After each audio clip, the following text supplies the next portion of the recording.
ప్రపంచ నాయకులు, దేశ నాయకులు ఎక్కువ మందిగా కోరుకుంటుంది.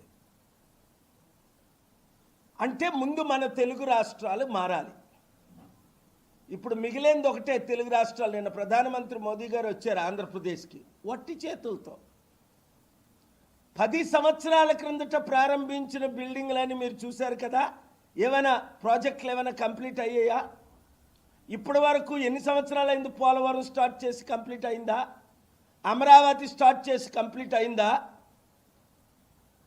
స్మార్ట్ సిటీలని 100 సిటీల పేరులో 13 సిటీలు మన ఆంధ్రప్రదేశ్కి, 10 సిటీలు తెలంగాణ అన్నారు. ఒక్క సిటీ అయినా కట్టారా? ప్రశ్నించిన వాళ్ళు జైల్లో పెడుతున్నారు, నోరిప్పిన వాళ్ళు నోరు మూయిస్తున్నారు. మనం ఇస్తున్న 2 తెలుగు రాష్ట్రాలు ఇస్తున్న డబ్బు ట్యాక్స్ రూపంలో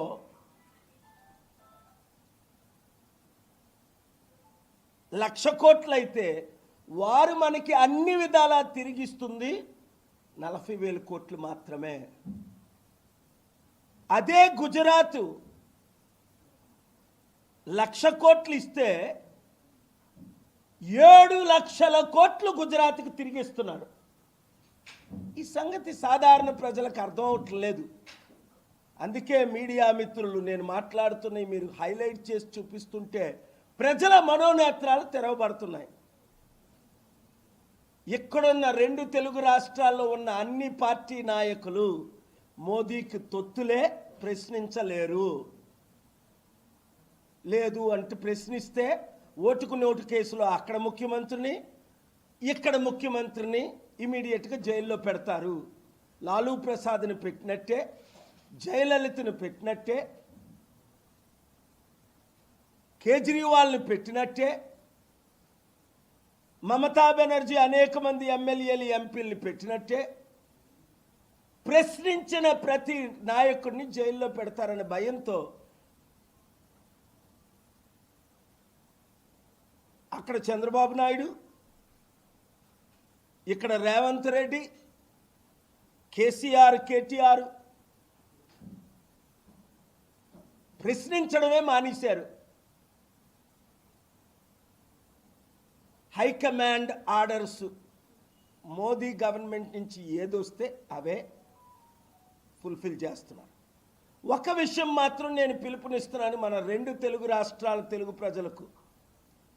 ఈ మోదీ తొత్తులను వచ్చే ఎలక్షన్లో మీరు చిత్తుగా ఓడించాలంటే, అభివృద్ధి చేయాలంటే, మన దేశాన్ని మన రాష్ట్రాల ద్వారా, అప్పుడు ఎన్టీ రామారావు ద్వారా, పివి నరసింహరావు గారి ద్వారా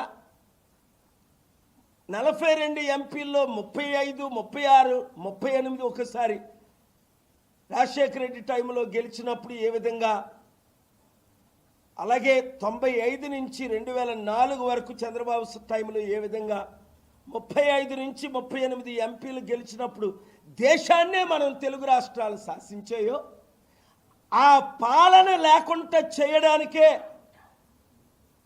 ఇప్పుడున్న రాజకీయ నాయకులందరినీ మోదీకి తొత్తులుగా చేసుకున్నారు. కాబట్టి ఒక్క ప్రజాశాంతి పార్టీని 7569441275కి గ్రూపులు పెట్టి ప్రతి ఒక్కరు 100 మందిని 1000 మందిని చేర్పించి, గ్రూపు పేరే మీ నియోజకవర్గం పేరు, నిజామాబాద్, కరీంనగర్, తణుకు, విజయనగరం, పార్వతీపురం, ఎక్కడైతే అక్కడ ఆ గ్రూపుతో స్టార్ట్ చేసి మీరు త్వరలో గ్రూపులు పెడితే రాష్ట్రాలు బాగుపడతాయి, దేశం బాగుపడుతుంది. సమస్యలు, నిరుద్యోగ సమస్య, అప్పులు, మన దేశం అడుక్కుంటుంటే వరల్డ్ బ్యాంక్ అప్పులు ఇవ్వట్లే.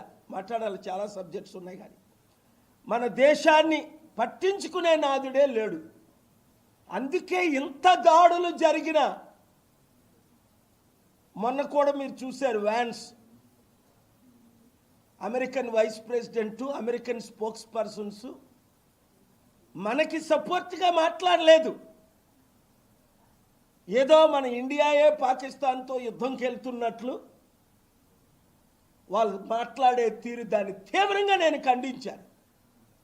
మన లీడర్స్ వీక్గా ఉండబట్టే దాడులు, మన లీడర్స్ వీక్గా ఉండబట్టే ప్రపంచంలో మనం వీక్ అయిపోయాం. చైనా ఆక్యుపై చేస్తుంది, మన దేశం సర్వనాశనం అయిపోయింది. ఇప్పుడే నా యువతీ యువకులందరూ, నిరుద్యోగులు ఉద్యోగులందరూ, కార్మికులు కర్షకులందరూ కులాలకు మతాలకు అతీతంగా ఈ హిందూ క్రిస్టియన్, హిందూ ముస్లిం పెడుతున్న గొడవలు మానేసి ఇవి రాజకీయ కుట్రని తెలుసుకొని మీరు మార్పు తీసుకురండి, ప్రజాశాంతి పార్టీని గెలిపించండి. ఇప్పుడైనా మనకు సమయం ఉంది ఈ రాష్ట్రాల్ని, దేశాన్ని సేవ్ చేయడానికి. Thank you very much.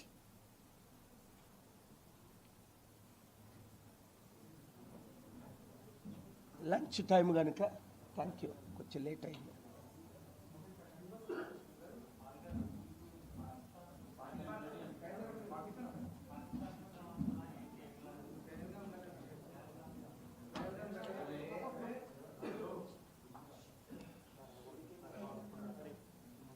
నేను క్లియర్గా చెప్పింది అదే అండి. ఈ పెహల్గామ్లో, జమ్మూ కాశ్మీర్లో జరిగిన టెర్రరిస్ట్ అటాకే నా మెయిన్ సబ్జెక్ట్. సడన్గా నేను వెళ్ళడానికి కారణం ఎందుకంటే కొన్ని విషయాలు నేను ఇప్పుడు మాట్లాడలేకపోతున్నాను, కానీ ఇంటెలిజెన్స్ రిపోర్టు అమెరికన్స్ దగ్గర ఉంది.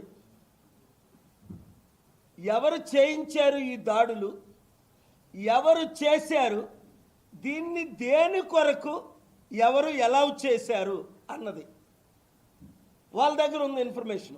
మీరు చూడండి, టర్కీలో ఒక సౌదీ వాషింగ్టన్ పోస్ట్ జర్నలిస్ట్ని కొన్ని సంవత్సరాల క్రిందట సౌదీ ఎంబసీలోనే ముక్కలు చేసేశారు.